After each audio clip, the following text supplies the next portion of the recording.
sorry. I just don't want to lose this moment because I got a Oh, feeling you'll have to do this 5 or 6 more times if we don't record it now. that's all right.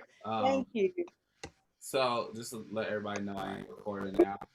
Um, so I can see. I don't know what happened with that, so I'm about to see in my settings if I can change it. As so, all I've said so far, um, this is a training on Zoom security. Some people are having issues with Zoom security, and I'm just gonna be able to let you all know my best practices, and hopefully that helps with everyone. The first one I wanted to point out is the waiting room. I would like to believe everybody has their waiting room on, but that's definitely the first thing that you gotta have on is the waiting room because that keeps from just an influx of people. And the next thing I stated was that I realized I updated my Zoom on Monday. I don't know if anybody else has updated theirs, but when you do, from what I have already noticed, is that renaming is now available again. So I'm thinking in my settings, I'm going to have to be able to turn it off. I renamed someone already. I renamed Mr. Battle to Mr. Playful. And I also saw Mr. Thomas rename himself, but I don't know if that's because he's a co host. Um, is there anybody else who was able, who's not a co host, to rename themselves? I couldn't do it. All right, good. So that I do like the aspect of knowing that I can rename a student if I needed to for whatever reason, but you cannot rename them. So any host or co-host now has the ability to rename people, whereas the students or participants who are not co-hosts do not. So Mr. Thomas did rename himself. He changed himself back. I think he changed it to Mr. Uh, The marvelous Mr. the Thomas. marvelous Mr. Thomas or Mr. T. That's what he had it as, right? So, okay, that is a new feature that literally just came out. We could not do that before. That is me I like know this. with the update now, as a host, you have the ability to change, I just wanted to participate. the ability to change, Miss Tate, we can hear you. and that's number one. Don't worry, Mr. Goddard. I was actually about to use it as an example. One thing I've heard is people saying that they've had issues with students unmuting themselves. Well, two things. In the security bar at the bottom, they've now enabled, they've put in there, and again, this might have came as an update from Monday that you can no longer you can take away the option for students to unmute themselves. And so you always could do that before if you were to go to participants and click the mute button, the mute all button, there was a box that will pop up. And I'm going to screenshot both of what I'm talking about so I can literally show you. So there aren't any questions on how did I do that. So let me actually stop sharing. And I'm going to pull those screenshots up.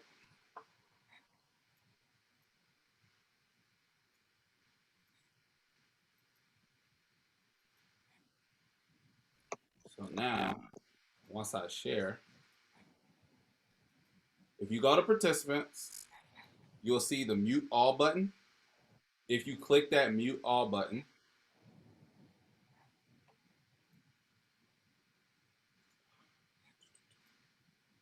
you will then see this pop up. Mute all current and new participants. You have this white box that says allow participants to unmute themselves. If it is checked blue, they will have the option. Oh, I'm paused from sharing. Y'all gotta tell me this type of stuff. All right, there we go. You have this box that says mute all current and new participants. And then there's this one box that says allow participants to unmute themselves. If it is checked blue, then even if you mute somebody, they can just unmute themselves right back. Versus if it's white like this and you click mute all, they will not be able to. Only co-hosts will be able to. And actually, I don't even think co-hosts can unmute themselves. Only hosts. All right. So the first thing you have to do for that one is click participants. Then you click mute all. from mute all, you will see this box. You want to make sure this allow participants to unmute themselves is white and not blue. And then you mute everybody. And then you don't have to worry about anybody being able to unmute themselves. And you can go back and change this. Actually, and I'll take a screenshot of that so that y'all can see what it looks like. Once I mute all of you, nobody can unmute themselves at this point. I can. Except for the co-host. Right? And it's actually funny because it still says that he's muted on my side, so it might just be one of those Zoom glitches. But no one else can unmute themselves. So now I'm gonna screenshot this because that's the visual is the best way to work.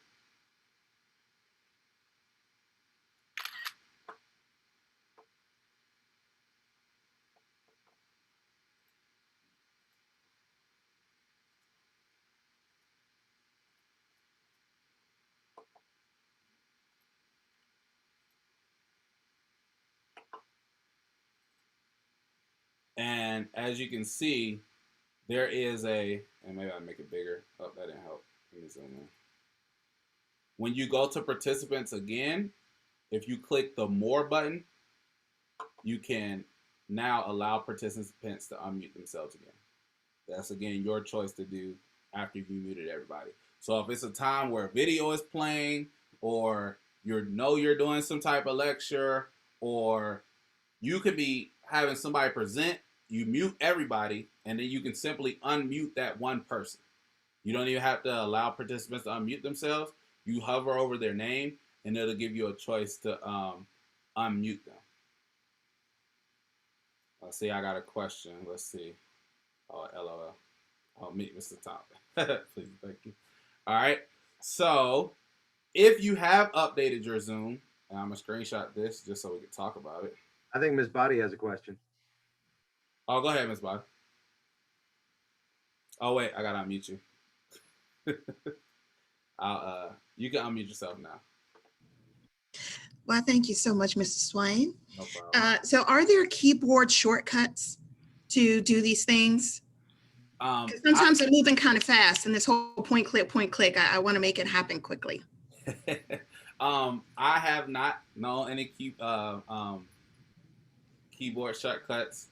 As far as like with me taking screenshots, now that I know a shortcut for that, and then being able to upload it. I have a Mac though, so my screenshot is Shift Command and 4, and that allows me to screenshot exactly what I want to screenshot instead of like the whole screen. No, I'm talking about for the commands, Just that we're talking about, like mute. Zoom, I know there used to be like a alt mute or control alt something to mute everybody. So From what I understand, you can create keyboard shortcuts in the settings. and their settings. In the Okay, great. settings. Okay. Thank you. McNeil, go. Did you want to speak to that? Not to that part, but just if you hover over the mute now, if you just hover over your mute button, the shortcut actually pops up. So if I just wanted to mute myself now, it'll be Shift, Control, and A, and then I can mute myself that way. And if I want to unmute, it's the same exact thing. So I'm gonna do that now.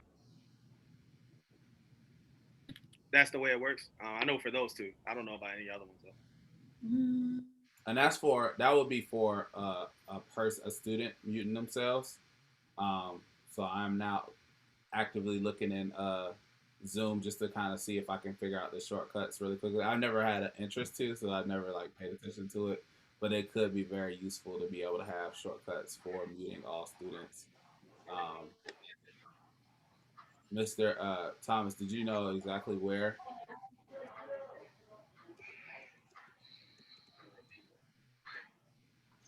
I'm looking right now. Hang on a second. Okay, no problem. So the big piece about it is just making sure that we know there is a ability to do it. I was going to show you if you updated Zoom like this week. I'll probably say I'm going to show you there are already shortcuts for muting and unmuting everyone.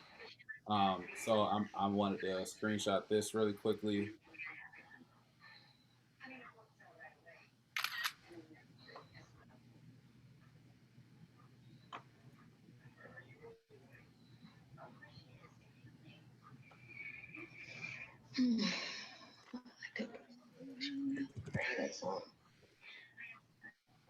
I do not see keyboard shortcuts anywhere in the settings. So let me So do a little more research. go ahead, no problem. In the security, we always all have a security.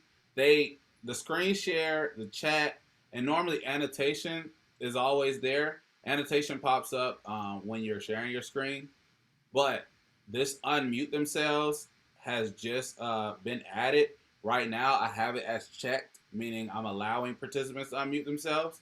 If I go to security and I uncheck it, they will not be able to unmute themselves. Mm-hmm. So that's the quick shortcut. Is if I go to security, click that. Now again, I updated Zoom on Monday, and so since then I know that popped up. That was not there before Monday for me. All right, and Mr. Goddard looks like he found the keyboard link, and he put that in the chat to create shortcuts for Zoom.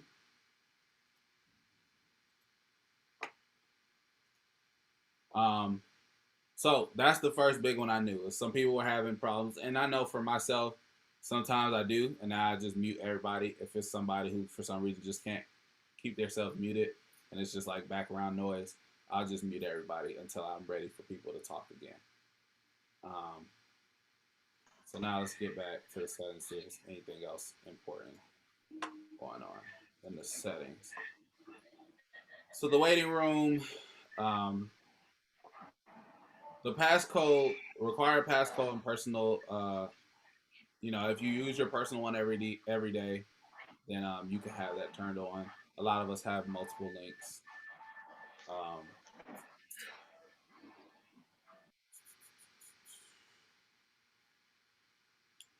Now that's already turned on, which is good. It's not even something that we can do, but that mute participants upon entry, that's key. Any other security settings? I know I'm scrolling through fast, but if I see something, I'm gonna say. Sharing screens is important. That only the host can have it. In the middle of a Zoom, you have the ability to switch to allow participants to share screens for whatever reason. I know I've had students share their screen because something's not going right, and so I allow them to share it, and I can try to help them see what's going wrong on their computer. But other than that, I want it to be not. I want me to be the only person. That way, nobody randomly shares their screen in the middle of class. So, also with that being said, I don't have this turned on, the disable, because sometimes I do want students to share. But because I have the host only, they can't share unless I allow them to. Ms. Robinson, I need clarity on your question. What do you mean about seeing others in split screen? What do you mean? I can't see people, but the ones who come up when they're talking. I want to see everybody like you all can see everybody. I can't see everyone. And I know Dr. Thomas was trying to help me with that, but I have a special encryption on my personal laptop that doesn't allow me to do that. You know, like how you can see all 50 people? Well, I can't see all 50. You never can see everybody. There is a grid view where you can see 20 people, I think, at the most. It might not even be that many. It might be like 16. But there's never a time where you can see it. Once it gets past a certain number, you won't be able to see everybody at once. So, but I can show the grid view after we finish looking at the settings. Any other big ones that we need? So, yep, the allow to rename themselves is still turned off by admin, but now as a host, as I stated earlier, you do have the ability to rename people. So as if you look at participation, there is a Mr. Playful, and that is Mr. Battle, because I renamed him to Mr. Playful, and he cannot rename himself. So if a student for some reason came in, you knew who the student was, and they didn't have their right name, you can change it, and they wouldn't be able to unchange it.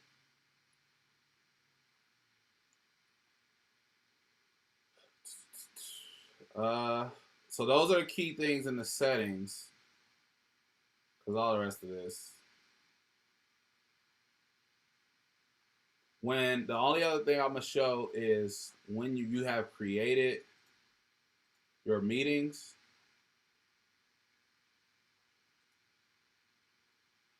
you want to make sure that only authentic users can join. That's another key one.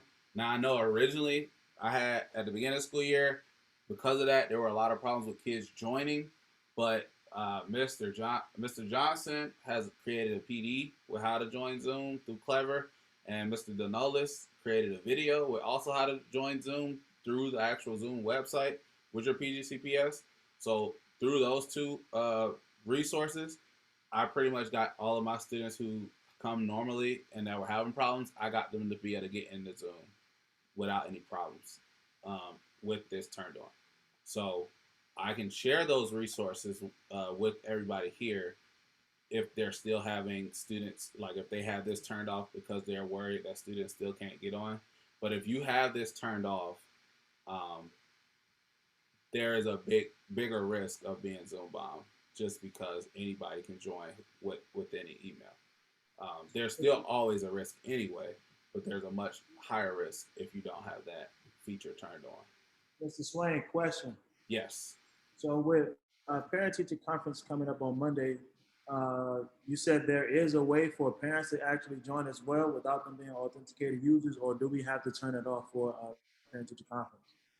Yeah, no. So, no, Monday, anytime we do something with parents, it has to be off. And again, it just comes with the territory that it's going to be possible that somebody could do something.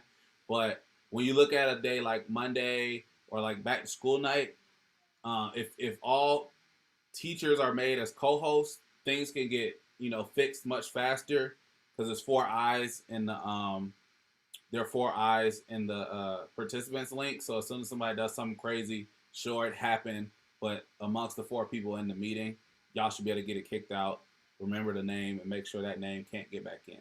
So unfortunately, as far as when it's stuff like parent-teacher conference, anything with parents, when they got to come join, you can't have it on. But I just strictly meant, like, I know there's some teachers who might still not have that turned on because they're worried because their students can't get in. And no, they still, the only way this would work with parents, and I mean, I don't know why it still should be able to work, is that having the students sign in, because I mean, it's a parent-teacher conference. So we want our students there anyway. So students should sign in and their parents just be right there with them. But you run the risk of, I don't know, a parent trying to join without their student. That's the only reason I would still say not have it on.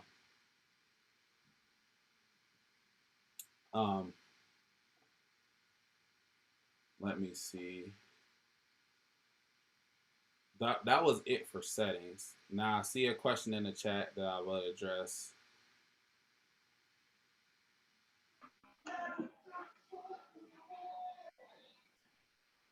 Mr. Swain? Hold on, Ms. Tate. I had a question in the chat I was going to address first. Okay. So, Mr. Van Gore, the biggest thing I would say is, with it being at some point the waiting room, you have to at this time just know your students' names. And so if he's changing his name and it's somebody new, like at week 6, you don't have no new students. So if you don't know the name, don't let them in. That's all I would say. Everybody who logs in with a PGCPS email, it should be their name, whether it's just their first name or if it's just their first name dot their last name. Some of them is their first and last names, but you will know. And if you don't know who it is, I would say just don't let them in. And also there's a feature where you can send a message to people in the waiting room, and you can send a message to them, like where you go send your chat. If somebody was in the waiting room, you can send a message to them and say, who is this? And if they don't respond, don't let them in. Okay. Yep, Mr. For that, what Mr. Van Gore was just talking about, that we have one student in particular, she was going to the correct mod. So the name is correct for the time. So the teacher on my team was letting her in. However, when he would go and check the attendance, doing their attendance report, he would see her, that she logged in under somebody else's PGCPS account. Okay. And so, And for some reason, when she would come to, but when you're letting someone in, you don't see what email they're actually coming from. They could be coming from a PGCPS account and be the right person, sure, but not actually be using their account. Does that make sense? Yes, that makes so perfect it's possible sense. to miss it. No, that makes perfect sense.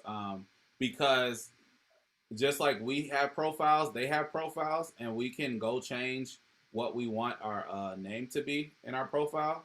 And so I'm assuming they can too. So I have a student in my house who is doing the same thing. And all I would say from there is just to literally report the student with the documentation of showing like they're logging in, but it's not the matching email. Report that to the admin and let it go from there, because Mr. Johnson has the ability to reset passwords. And so, that student, whoever has that email, is going to have to get their new password. And so now it's a whole new thing. So that's definitely the next steps I would say is with that documentation of that attendance report, you can see that name and that your email and your name should match. So if they don't match, definitely send that to admin and Johnson, and he responded to our situation within the day saying that he was going to reset the password. So the person will have to come ask for the password. Mr. Swine, the problem I have with that, I don't know if that person has a list or a student who give him the names of my 6MAD. For instance, he comes with Jezebeth. Jezebeth is in my 6MAD, but she never comes to my class that frequent. So yesterday, he came with America. America is one of my students, so I immediately let him in. Then he started making the noise. Well, he does have a list, because if he's in your Google Classroom, he can see everybody else who's in Google Classroom. Okay. That's one thing of Google Classroom feature is that you can see everybody who's in your class. Okay. So he does have a list of the students in your class. You missed it a little bit earlier. One of the features is that you can mute all of your students and not allow them to unmute themselves. So that would negate any type of noise making if you use that feature. Okay. And I can show at the end, I can show you how to do that again. Okay. Miss Tate. Oh, somebody else had a question? No. You said you're going to show us how to mute them all, and I said, please do. Miss Tate, did you have a question? I do, but I like to do it for you alone because I need some help on Zoom. I'd like to know how you can create a Zoom. So I know that takes one-on-one strategy. Thank you. So at this point, I've kind of, and I can show the mute all again, but honestly, that was the big security things that I knew about. Is there any other instances people may have had? Any other examples that somebody might want to ask for help about? Other than that, I'm going to show Mr. Bangor the mute all again. And really this meeting, it was just voluntary because some people needed help and I wanted to be able to help where I could. And if you're fine, then, I have a question. Is there a way that you can make it so co-hosts can get into the meeting early and open it up for the other host? Yes. So available. Yep. Cool thing to do with that is in your meeting. When you set up the meeting that you created, actually, let me show where I have it already. So my mod 4, Mr. Hutt, is my co-teacher. So I have him. You go to edit. And down here at alternative host, he's one of my alternative hosts. So he can join. He doesn't go to the waiting room. And also he can start the meeting on his own. All you do is put their PGCPS email in there and they'll get an email. And they will then have the ability to open this meeting.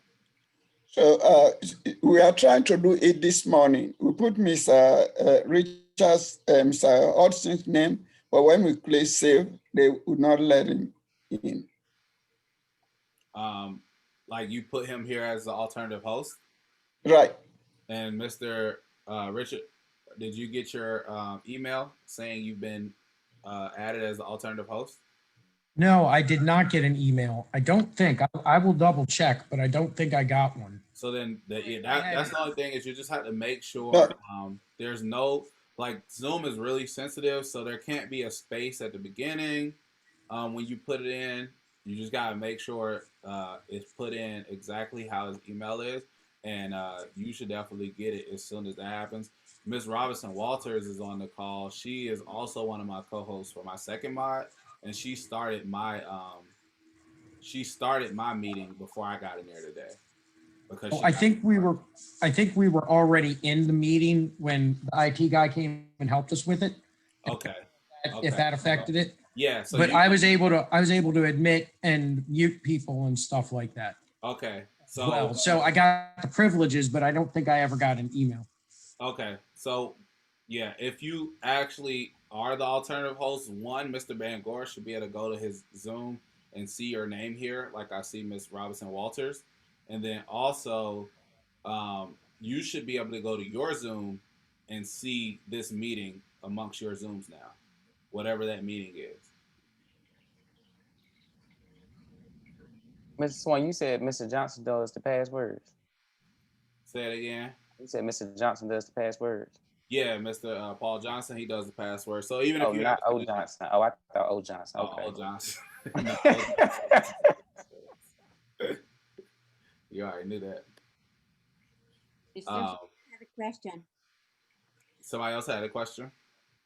Is there any way we can open the camera of each student? No.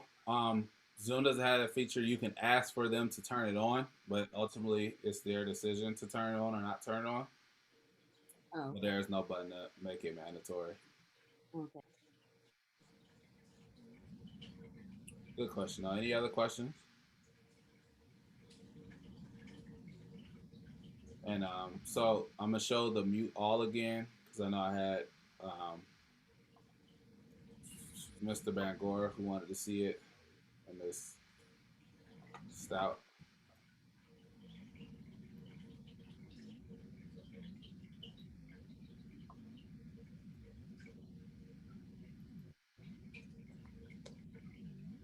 So, Mr. Bangor, if you go to participants, which is on the bottom of your Zoom, on your control panel,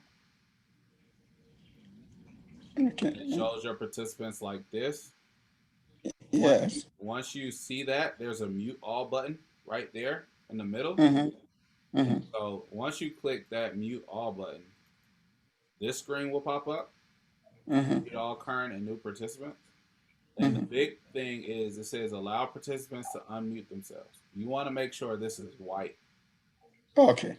And when that's white and you click mute all, the participants won't be able to unmute themselves anymore. Okay, Mr. Swain, when I open my Zoom meeting, is there where I would see the participants? Yes. It's next to the security, the mute, stop video. It's all on your control panel. And the other piece behind that is if your Zoom has updated itself, and I'm not 100% sure if everybody's did or didn't, in that security, so as you can see, participants is right next to security, which is right next to stop video. That's how you get to participants. But in the security button, there is this is a shortcut for it. It says allow participants to. If you uncheck this, then they won't be able to unmute themselves. Just like right now, nobody can share their screen because it's not checked. If I check this, there's no more chat. I use that occasionally. If my kids start playing around too much in the chat, I'll just turn it off in the middle of the class so they can't play back and forth. Also, you have the ability to turn off the fact that they can unmute themselves.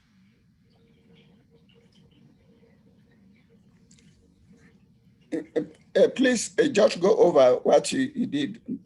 Let me just grasp it. How to mute everybody. So that was you would, like I was saying, you would go to participants, and from there Yeah. the mute all button. Are you saying? Okay. Yeah, that's the same way. Or if it's in your security, you can make sure people can't unmute themselves. So just now I muted everybody. What the good thing about it is, even anybody who comes in after you've done it, they also will automatically be muted. The only person who can unmute themselves is the co-host. Mr. Thomas is my co-host, so he can unmute himself. But nobody else will be able to unmute themselves unless I turn it back on to allow them to unmute themselves. So now people can unmute themselves if they need to. Are there any other questions?